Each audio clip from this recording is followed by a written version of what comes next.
Hello everyone, Berserkhead here and welcome to my new series called Total War Tactics. In this video I'm going to talk about maybe the most basic tactic that you could use in any Total War game. It's a tactic that is deadly with its simplicity and having the right conditions you could turn the tide of battle in your favor.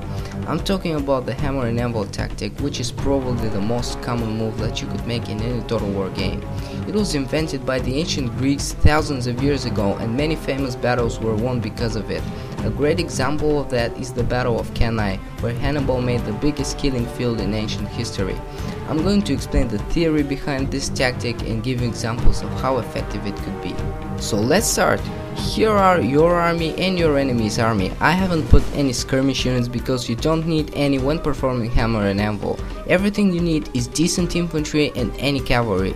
If you have your infantry facing your enemy's infantry and your cavalry on your flanks with nothing preventing them from moving around, then you have the perfect conditions to perform Hammer and Anvil. First you engage frontal assault with your infantry, then you move your cavalry forward.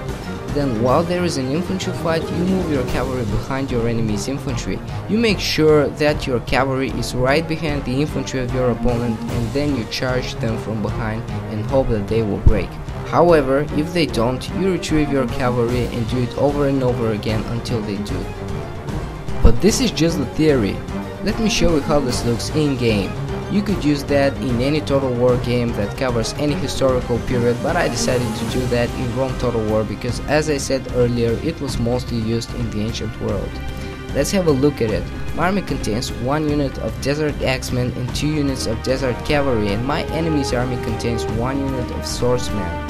I start marching with both my infantry and my cavalry, but I don't want to get my cavalry too close to my enemy because that way I'm going to draw attention and they might start chasing me, which will ruin my whole plan. Then I make my Desert Axemen pick a fight with these swordsmen, and right after that I try to move my cavalry behind them as fast as possible. Once that is done, I perform a charge and my enemy breaks immediately.